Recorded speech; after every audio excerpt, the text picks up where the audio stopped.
بدی کس کو کہتے ہیں؟ بدأ یبدأ بدعن، یہ فتح یفتح سے ہے، اس کے معنی کیا ہے؟ انوکھی چیز۔ بدأ یبدأ بدعن کے معنی انوکھی چیز، نرالی چیز، اس کو یونیک کہتے ہیں۔ اور بدی لغوی اعتبار سے کہتے ہیں انوکھی چیز بنانے والا، انوکھی چیز کا بنانے والا۔ اب کتاب میں دیکھیے یہاں کیا تعریف لکھی، بہت آسان ہے، جو میں نے آپ کو پہلے سمجھا دیا۔ البدیع علم یعرف به وجوہ تحسین الکلام المطابق لمقتضی الحال، کہ بدی وہ ایسا علم ہے یعرف به، جس کے ذریعے سے معلوم ہو جائے، جس کے ذریعے سے پتہ چلے، معلوم ہو جائے، وجوہ تحسین الکلام، اس کلام کو خوبصورت بنانے کے طریقے، اس کلام کو، یہ شرط ہے، اس کلام کو خوبصورت بنانے کے طریقے، المطابق لمقتضی الحال، جو مقتضی حال کے مطابق ہو۔ پہلی شرط یہ ہے جو مقتضی حال کے مطابق ہو۔ دوسری شرط میں نے بتا دیا آپ کو، وہ کیا ہے کہ کلام معنی مرادی پر بالکل واضح ہو، واضح الدلالہ ہو، تو وہ علم البیان سے ہم سیکھیں گے۔ تو دونوں شرطیں آپ ذہن میں رکھیں تاکہ اس کے ذریعے سے معلوم ہو جائے اس کلام کو خوبصورت بنانے کے طریقے، المطابق لمقتضی الحال، جو مقتضی حال کے مطابق ہے۔ اب یہ کہہ رہے ہیں کہ وَهَذِهِ الْوُجُوحُ مَا يَرْجِعُ مِنْهَا إِلَى تَحْسِينِ الْمَعْنَى، ان طریقوں میں سے جو لوٹتے ہیں معنی کی خوبصورتی کی طرف۔ بہت سارے طریقے ہیں کلام کو خوبصورت بنانے کے، ان طریقوں میں سے جو معنی کی خوبصورتی کی طرف لوٹتے ہیں، تو اس کا نام رکھا جاتا ہے محسنات المعنویہ، المحسنات المعنویہ۔ اسی کو انہوں نے کہا وَهَذِهِ الْوُجُوهُ، اور وہ طریقے، یہ طریقے جو لوٹتے ہیں منہا، ان میں سے، الی تحسین المعنی، معنی کی خوبصورتی کی طرف، یسمى بالمحسنات المعنویہ، ان کو محسنات معنویہ کہا جاتا ہے۔ وما يرجو منها الى تحسین اللفظ، اور ان میں سے جو لفظ کی خوبصورتی کی طرف لوٹتے ہیں ان کو کیا کہتے ہیں؟ یسمى بالمحسنات اللفظیہ، ان کو محسنات لفظیہ کہا جاتا ہے۔ آسان لفظوں میں کہ علم بدی کلام کو دو طریقے سے خوبصورت بناتا ہے، اس کلام کو جو مقتضی حال کے مطابق ہو اور واضح الدلالہ ہو، دو طریقوں سے خوبصورت بناتا ہے۔ ایک تو معنوی اعتبار سے، اس کو محسنات معنویہ کہتے ہیں، یا لفظی اعتبار سے اس کو محسنات لفظیہ کہا جاتا ہے۔ اب یہاں سے پہلی قسم جو ہے محسنات لفظیہ کو ہم شروع کرنے جا رہے ہیں، بہت آسان ہے۔ دیکھیے التوریہ، محسنات معنویۃ، محسنات معنویہ۔ التوریہ پہلی قسم ہے توریہ۔ کس کو کہتے ہیں توریہ؟ ان یذکر لفظ لہ معنیان، کہتے ہیں ایک لفظ ذکر کیا جائے، یعنی ایک لفظ عبارت میں لایا جائے جس کے دو معنی ہو۔ معنی کتنے اس کے؟ دو معنی ہو۔ ایک معنی تو قریبی ہو، لفظ بولتے آپ کے ذہن میں آ جائے، لفظ بولتے ہی آپ کے ذہن میں آ جائے، اور دوسرا معنی بعید ہو، اس میں آپ کو عقل شریف کا استعمال کرنا پڑے، غور و خوض کرنا پڑے، تب جا کر اس معنی تک آپ پہنچے۔ اس کی مثالیں پہلے بھی ہم پڑھ چکے ہیں کنایہ میں، مجاز میں۔ تو غور و خوض کے بعد آپ اس معنی تک پہنچے، تو لفظ کے دو معنی، ایک تو قریبی معنی، ایک دم آپ کا ذہن وہاں پہنچتا ہے، دوسرا معنی بعید، کہ وہاں غور و خوض کے بعد آپ پہنچتے ہیں، ٹھیک ہے۔ لیکن مراد وہ دور والا معنی ہو جہاں آپ کو غور و خوض کرنا پڑے، غور و فکر کرنا پڑے، مراد عبارت میں وہی معنی ہو، اس کا نام ہے توریہ۔ کیا نام ہے اس کا؟ توریہ۔ دیکھیے ترجمہ، التوریۃ توریہ، ان یذکر لفظ، کی ذکر کیا جائے ایسا لفظ، لہو معنیان، جس کے دو معنی ہوں، قریب، ایک تو قریبی معنی، یتبادر فہمہ من الکلام، جس کو کلام سے بہت جلد سمجھ لیا جائے، یتبادر جلدی سمجھ لیا جائے، یتبادر کے معنی جلد سمجھ لیا جائے، فہمہ سمجھنا، من الکلام کلام سے، تو جس کو کلام سے بہت جلد سمجھ لیا جائے۔ وبعید دوسرا معنی ہے دور کا، هو المراد بالافادۃ لقرینۃ مخفیۃ، جو فائدہ پہنچانے کے لیے مقصود ہو، جو فائدہ پہنچانے کے لیے مقصود ہو کسی مخفی پوشیدہ قرینے کی وجہ سے. هو المراد جو مقصود ہو بالافادتی فائدہ پہنچانے کے لیے لقرینۃ مخفیۃ کسی مخفی پوشیدہ قرینے کی وجہ سے. اس کی مثال دیکھیے یہاں هو الذی یتوفاکم باللیل وَيَعْلَمُ مَا جَرَحْتُمْ بِالنَّهَارِ. قرآن کریم کی آیت ہے، ترجمہ دیکھیے. وہ اللہ ایسا ہے، یعنی وہ ذات ایسی ہے جو رات کے وقت تمہیں موت دیتا ہے، ایک اندازے سے موت دیتا ہے، مارتا ہے تم کو. يَتَوَفَّاكُمْ بِاللَّيْلِ وَيَعْلَمُ مَا جَرَحْتُمْ بِالنَّهَارِ، اور جانتا ہے جو کچھ تم دن میں کرتے ہو، جو کچھ تم دن میں کرتے ہو. اس عبارت میں محل استشہاد، جس لفظ کو ہم نے سمجھنا ہے اس کو کہتے ہیں محل استشہاد. جرحتم ہے، جرحتم کے دو معنی ہیں، ایک تو قریبی معنی، ایک دور کا معنی. آپ بھی سمجھ گئے ہوں گے، ہے نا؟ جرحتم کا معنی آپ سمجھ گئے کہ نہیں؟ اس کا معنی ہے زخمی کرنا یا زخمی ہونا، ایک دم آپ سمجھ گئے. لیکن دور کا ایک معنی اس کا ہے، وہ ہے جرحتم کا ایک دور کا معنی ہے، وہ ہے گناہ کا ارتکاب کرنا. تو یہ معنی تو آپ کے ذہن میں نہیں آئے ہوں گے نا. تو جرحتم بولتے ہی ایک جو قریبی معنی ہے زخمی کرنا، زخمی ہونا، ایک اس کے قریبی معنی ہے مال کا کمانا، مال کا حاصل کرنا بھی. لیکن یہ عمومی طور پر استعمال نہیں ہوتا، اس لیے ہم یہی سمجھتے ہیں زخمی ہونا، زخمی کرنا. لیکن دور کا معنی کیا ہے؟ گناہ کا ارتکاب کرنا. تو دو معنی اس کے، ایک تو قریبی معنی، ایک دور کا معنی. لیکن مراد یہاں پر دور کا معنی ہے گناہ کا ارتکاب کرنا، کہ اللہ جانتا ہے جو کچھ تم دن میں گناہ کرتے ہو. اس کو کہتے ہیں توریہ. تو اس سے کلام میں خوبصورتی پیدا ہوتی ہے، لیکن یہ کلام مقتضی حال کے مطابق بھی ہے اور واضح الدلالہ بھی ہے، تب جا کر علم البدیع اپنا کام کرے گا. اس کو ذہن میں رکھیے گا. کہتے ہیں جرحتم جو لفظ ہے معناہ البعید، اس کا دور کا معنی کیا ہے؟ وہ ارتکاب الذنوب، وہ گناہ کا ارتکاب کرنا. قریبی معنی انہوں نے یہاں نہیں لکھے اس لیے کہ ان کو پتا تھا کہ پڑھنے والے آپ جیسے قابل ہوں گے.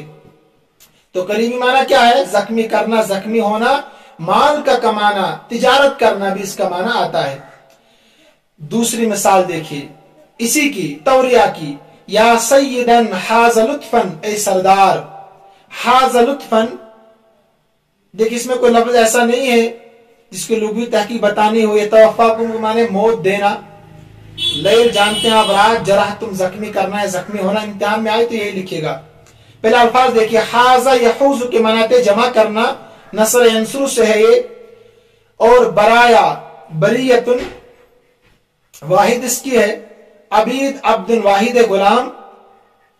آگے جفا کا جفا یجفو بھی نصر ینصر سے ہے، اس کے معنی ظلم زیادتی کرنا. زاد یزید کے معنی بڑھنا.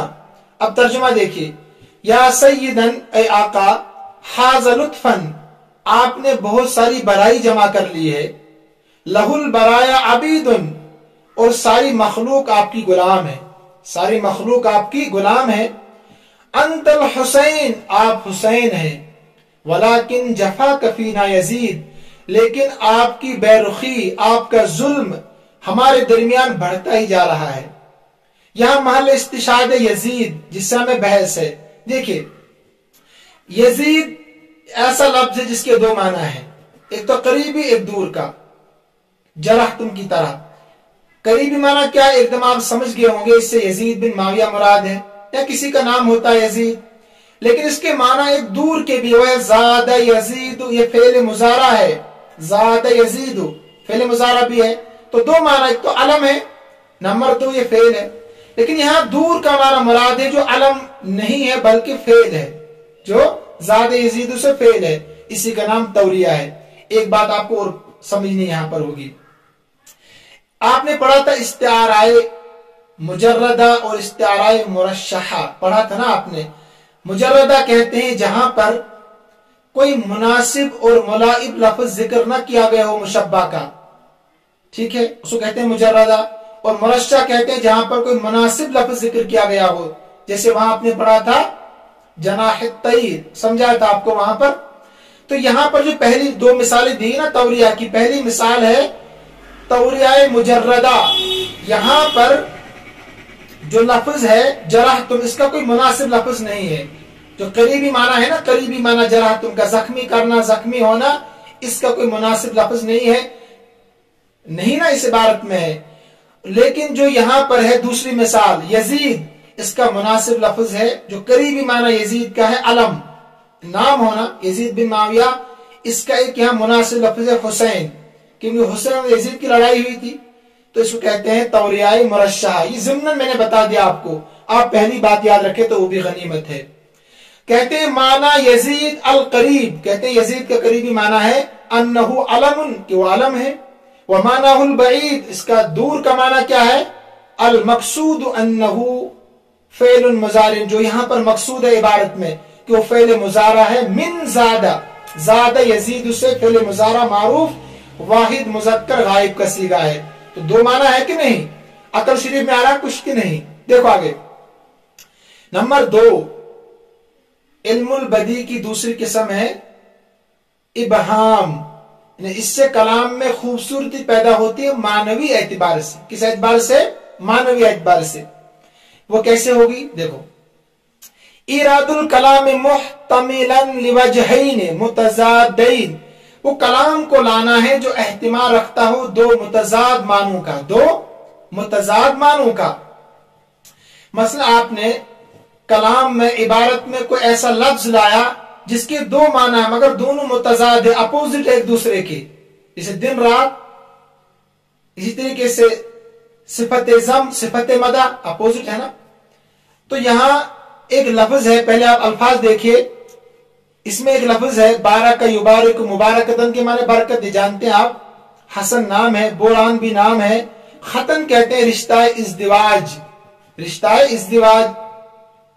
اور ختنہ یختن سے داماد بننا، داماد بننا. ظفر یظفر، باب سمیع اسموں سے آتے کامیاب ہونا.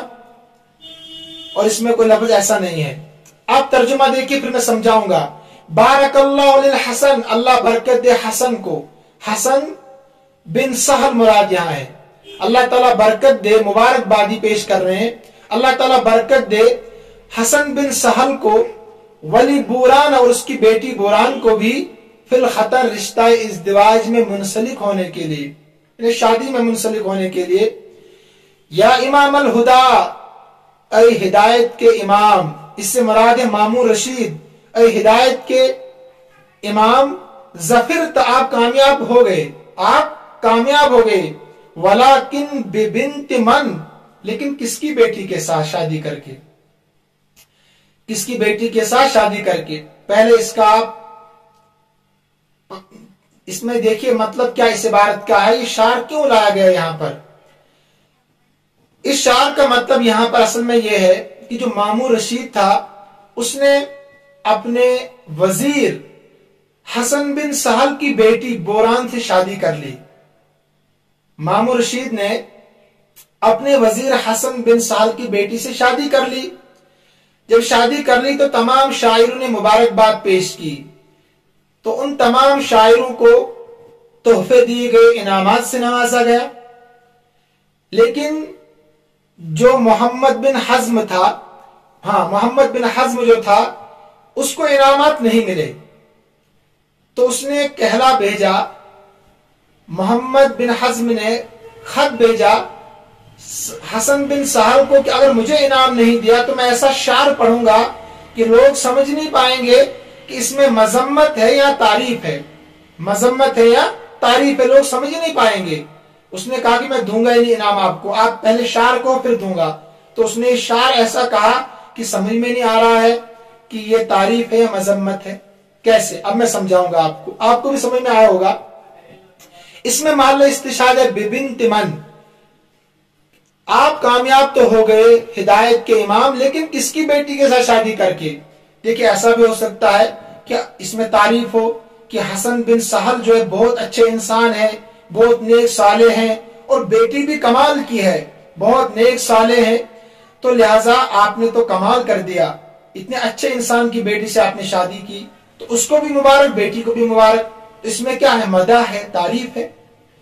لیکن یہ بھی ہو سکتا ہے کہ کیا آپ کو وزیر کی بیٹی کے علاوہ کوئی ملا ہی نہیں کہ آپ نے اپنے مقام کو، مرتبے کو اتنا گرا دیا کہ اپنے وزیر کی بیٹی سے آپ نے شادی کر لی، تو اس میں مذمت ہو سکتی ہے. تو ببنت من، اس میں دونوں پہلو ہے، تعریف بھی اور مذمت بھی ہو سکتی ہے. اسی کو کہتے ہیں ابہام. اس سے کلام میں خوبصورتی پیدا ہوتی ہے، آپ کو بھی لگ رہا ہو کہ خوبصورتی پیدا ہو رہی ہے اگر تھوڑی سی عقل شریف کا استعمال کریں گے. اسی کو سمجھا رہے آپ. فَإِنَّ قَوْلَهُ بِبِنْتِ مَنْ، بے شک شاعر کا قول، محمد بن حزم کا قول، بِبِنْتِ مَنْ يَحْتَمِلُ، احتمال رکھتا ہے، أَنْ يَكُونَ مَدْحًا لِعَظْمَةٍ، کہ مدح ہو، تعریف ہو عظمت کی وجہ سے، وَأَنْ يَكُونَ ذَمًّا، کہ وہ مذمت ہو، لِدَنَاءَةٍ، کمینگی کی وجہ سے. دناءَةٍ کے معنی کمینگی. اس کو نوٹ کیجئے، لکھئے، محل امتحان ہو سکتا ہے. علم البدیع کی تیسری قسم توجیہ، یعنی کلام میں معنوی طور پر خوبصورتی پیدا کرنے کی تیسری قسم کیا ہے؟ توجیہ. توجیہ کس کو کہتے ہیں؟ کہ چند الفاظ ایسے ہوں جو اپنے معنی موضوع لہو میں استعمال ہو رہے ہوں. سمجھ رہے ہیں نا آپ؟ معنی موضوع لہو پچھلے اسباق سے ہم پڑھتے آ رہے ہیں. جس لفظ کو جس کے لیے بنایا گیا ہے، جس لفظ کو جس معنی کے لیے بنایا گیا ہے، اگر اسی میں استعمال ہو رہا ہے، اس کو کیا کہتے ہیں؟ موضوع لہو. تو لفظ اگر اپنے معنی موضوع لہو میں استعمال ہو رہا ہو لیکن وہ اس کے علاوہ بھی استعمال ہو رہا ہو، یعنی وہ انسانوں کا نام ہو یا جگہوں کا نام ہو، اس کا نام ہے توجیہ. یعنی ایک لفظ اپنے معنی موضوع لہو میں استعمال ہو رہا ہو جس کے لیے اس کو بنایا گیا ہے، لیکن اس کے علاوہ وہ لوگوں کا نام بھی ہو یا کسی اور جگہ کا نام ہو، کسی چیز کا نام ہو، اس کا نام توجیہ ہے. اس سے بھی کلام میں معنوی طور پر خوبصورتی پیدا ہوتی ہے. یہاں الفاظ دیکھیے، پہلے الفاظ تھوڑے مشکل ہے، نوٹ کیجئے آپ. اس میں ایک لفظ ہے فاخرت ہو، تو فاخر یفاخر مفاخرتن کے معنی آتے ہیں فخر کرنا، اظہار فخر کرنا. دوسرا لفظ اس میں ہے ریح، ریح کے معنی ہوا. واللہ یولی تولیتن، اس کے معنی آتے ہیں پیٹھ پھیر کر بھاگنا، باب تفعیل سے ہے. اور مفاخرتن باب مفاعلتن سے ہے. اس کے بعد ہے ازیال، ازیال زیلن کی جمع ہے، اس کے معنی آتے ہیں دامن. ٹھیک ہے. اس کے بعد ہے کسبان، کسیب، واحد اس کی آتی ہے کسیب، اس کے معنی آتے ہیں ریت کا ٹیلا، ریت کا ٹیلا. سرا، اس کی جمع آتی ہے اسرا، اس کے معنی نمناک مٹی، نمناک مٹی. تعثر یتعثر تعثرن، باب تفاعل سے ہے، اس کے معنی رک جانا یا الجھ جانا. آگے دیکھیے پھر اس میں فضل، یبدو اور ربی، یہ تو موسموں کے نام ہیں. اس میں جو یحییٰ ہے، حیا یحییٰ، اس سے معنی زندہ رہنا. اور جعفر، اس کی جمع آتی ہے جعافیر، اس کے معنی ندی نالے. فضل کے معنی کمال، یبدو کے معنی آتے ہیں کیا؟ ظاہر ہونا. ربی کے معنی موسم بہار، تو آپ جانتے ہی ہیں. یبدو کے معنی ظاہر ہونا، لہلہانا یہاں مراد ہے. اور ربی کے معنی موسم بہار. روزن کے معنی باغات. اور جعفر، اس کی جماعتی جعافیر، ندی نالے. یہ اہم الفاظ محل امتحان ہے، یاد رکھیے گا اس کو. اب ترجمہ دیکھیے. اذا فاخرت الریح ولت علیلتن، جب ہوا جس سے محبت کرتا ہے اس کی تعریف کر رہا، اس کو کہتے ہیں ممدوح. جس سے آپ محبت کرتے ہیں یا جس کی تعریف کرتے ہیں اس کو بھی ممدوح کہتے ہیں.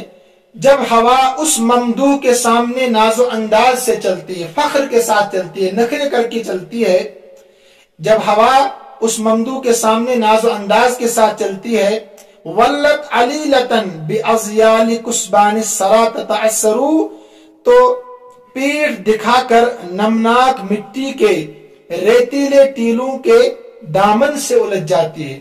ریتیلے ٹیلوں کے دامن سے الجھ جاتی ہے. ترجمہ ہو گیا. بِهِ الْفَضْلُ يَبْدُو وَالرَّبِيعُ وَكَمْ غَدَا بِهِ الرَّوْزُ يَحْيَا وَهُوَ لَا شَكَّ جَعْفَرُ، اور اسی کی وجہ سے، بِهِ اسی کی وجہ سے، فضل اسی کی وجہ سے، فضل اور ربی یبدو لہلہا رہے ہیں. وَكَمْ غَدَا بِهِ الرَّوْزُ، اور کتنے ہی باغات یحییٰ سرسبز و شاداب ہے، وَهُوَ لَا شَكَّ جعفر، اور اس میں کوئی شک اور دو رائے نہیں ہے کہ وہ جعفر ہے۔ وہ کیا ہے؟ جعفر ہے۔ دیکھیں اس میں بتانا آپ کو یہ ہے، اس میں جو محل استشہاد ہے وہ ہے فضل، ربی، یحییٰ اور جعفر، چار الفاظ، یہ اپنے معنی موضوع لہو میں استعمال ہے۔ فضل کے معنی یہاں پر ہے کمال، اور اسی طریقے سے ربی کے معنی یہاں پر ہے موسم بہار، اور یحییٰ کے معنی یہاں پر یہاں زندہ رہنا، اور جعفر کے معنی ہے ندی نالا۔ لیکن یہ لوگوں کے نام بھی ہوتے ہیں، فضل نام ہوتا ہے کہ نہیں؟ اسی طریقے سے ربی بھی نام ہوتا ہے، اسی طریقے سے یحییٰ بھی نام ہوتا ہے انسانوں کا، اور جعفر بھی نام ہوتا ہے۔ یہ تو اپنے موضوع لہو میں استعمال یہاں پر ہے، ٹھیک ہے، موضوع لہو میں، یعنی ربی، اسی طریقے سے فضل، اسی طریقے سے یحییٰ، اور اسی طریقے سے جعفر، جعفر نہر کا نام ہے۔ تو یہاں تمام الفاظ، چاروں کے چاروں الفاظ اپنے معنی موضوع لہو میں استعمال ہے، لیکن اس کے علاوہ، اس سے ہٹ کر یہ لوگوں کے نام بھی ہوتے ہیں۔ فضل بھی نام ہوتا ہے، اسی طریقے سے ربی بھی نام ہوتا ہے، یحییٰ بھی نام ہوتا ہے، جعفر بھی نام ہوتا ہے، اسی کا نام ہے توجیہ۔ ترجمہ دیکھیے اوپر کا رہ گیا، التوجیہ، توجیہ افادت معنی بالفاظ موضوعۃ لہو، کہ وہ بیان کرنا ہے ایسے معنی کو ایسے الفاظ کے ساتھ جو اسی کے لیے وضع کیے گئے ہوں۔ وہ معنی کو بیان کرنا ایسے الفاظ کے ساتھ جو اسی کے لیے وضع کیے گئے ہوں۔ وَلَكِنَّهَا أَسْمَاءُ نَاسٍ، لیکن وہ لوگوں کے نام بھی ہو، لیکن ساتھ میں وہ لوگوں کے نام بھی ہو، او غیرہم، یا ان کے علاوہ کسی جگہ کا نام ہو یا کسی چیز کا نام ہو۔ كَقَوْلِ بَعْضِهِمْ يَصِفُ نَهْرًا، جیسے کہ کوئی شاعر نہر کا وصف بیان کرتے ہوئے، نہر کی خوبی کو بیان کرتے ہوئے اس نے کہا بِهِ الْفَضْلُ يَبْدُو وَالرَّبِيعُ وَكَمْ غَدَا بِهِ الرَّوْزُ يَحْيَىٰ وَهُوَ لَا شَكَّ جَعْفَرُ۔ سمجھ گئے ہوں گے آپ، دیکھیں آگے، فَالْفَضْلُ وَالرَّبِيعُ وَيَحْيَىٰ وَجَعْفَرُ، کہتے ہیں فضل، ربی، یحییٰ، جعفر اسماء ناس، لوگوں کے نام بھی ہے، لیکن ادھر سے اپنے معنی موضوع لہو میں استعمال ہے جس کے لیے ان کو بنایا گیا ہے۔ ایک دوسری مثال دے، لوگوں کے نام تو نہیں مگر وہ صورتوں کے نام ہیں، جیسے وما حسن بیت لہو زخرف، اس میں الفاظ دیکھیے، پہلے زخرف کے معنی ظاہری خوبصورتی، ظاہری، زخارف اس کی جمع آتی ہے زخرف کی، اور زلزلہ یزلزل زلزلتن فعللتن سے ہے، اس کے معنی آتے ہیں بہنچال آنا، ٹھیک ہے، دو لفظ اس میں ہے مشکل ترین۔ کہتے ہیں وما حسن بیتن، اس گھر کی کوئی خوبصورتی نہیں ہے، لہو زخرفن، جس کی ظاہری خوبصورتی ہو، صرف ظاہری خوبصورتی، تراہ، تو اس گھر کو دیکھے گا جس کی ظاہری خوبصورتی ہو، اذا زلزلت، جب بہنچال آئے گا، لم یکن، تو وہ موجود ہی نہیں ہوگا۔ لم یکن کا ترجمہ وہ موجود ہی نہیں ہوگا۔